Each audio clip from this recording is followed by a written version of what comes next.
Pemirsa, berikutnya kami akan ajak Anda menyimak sidang pembunuhan berencana Brigadir Yosua yang sudah selesai digelar. Informasi selengkapnya akan disampaikan rekan Valeri Budianto dari Pengadilan Negeri Jakarta Selatan.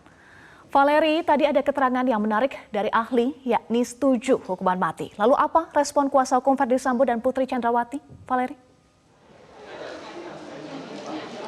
Baik Eva, tadi baru saja kita mendengar wawancara dengan kuasa hukum Ferdy Sambo dan juga Putri Chandrawati. Namun memang hingga saat ini kami masih terus mencari informasi apa yang menjadi respon mengenai 7 hukuman mati sebagaimana diutarakan oleh ahli Elwi Daniel dalam persidangan hari ini. Namun kami mencatat ada sejumlah hal-hal menarik yang dapat diambil. Total ada 5 poin dalam persidangan hari ini yang menghadirkan satu ahli pidana dari Universitas Andalas, dari ahli yang bernama Elwi Daniel. Yang pertama adalah mengenai apakah dakwaan pembunuhan berencana yang didakwakan terhadap kliennya yaitu Ferdy Sambo dan juga Putri Chandrawati sudah tepat atau tidak, atau apakah lebih tepat jika kliennya ini didakwa dengan pasal pembunuhan yaitu 338 KUHP. Itu yang pertama. Kemudian hal kedua yang menarik adalah apakah Richard Eliezer ini memenuhi syarat untuk menjadi justice collaborator dan apakah keterangan seorang justice collaborator ini memiliki bobot yang lebih tinggi atau lebih diprioritaskan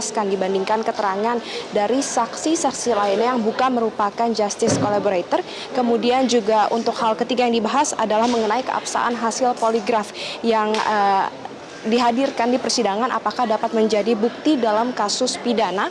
Kemudian juga tadi sempat dibahas mengenai pasal 55 atau penyertaan yang juga didakwakan terhadap kedua kliennya yaitu Ferdy Sambo dan juga Putri Chandrawati. Yang terakhir juga ada mengenai perintah hajar. Mari kita ulas satu persatu.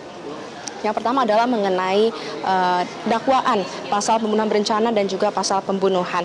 Keterangan dari Elwi Daniel ini sebenarnya bisa dikatakan sama dengan keterangan yang diutarakan ahli pidana meringankan di persidangan sebelumnya yaitu Mahrus Ali, di mana dinyatakan bahwa agar seorang bisa diancam dengan pembunuhan berencana maka harus memenuhi unsur-unsur. Total ada 3 unsur yang harus dipenuhi. Yang pertama adalah harus adanya kehendak dari pelaku, di mana keputusan untuk melakukan suatu tindak pidana berdasarkan kehendak tersebut didasarkan atas kondisi yang tenang. Itu yang pertama. Kemudian untuk yang kedua adalah perlu adanya waktu untuk merenungi keputusan tersebut, dan yang ketiga adalah pelaksanaan dari pembunuhan berencana atau tindakannya tersebut harus dilaksanakan dalam kondisi tenang. Jadi memang hal yang disoroti, 2 elemen yang disoroti oleh ahli Elwi Daniel ini adalah kondisi yang tenang, kemudian juga mengenai waktu yang cukup.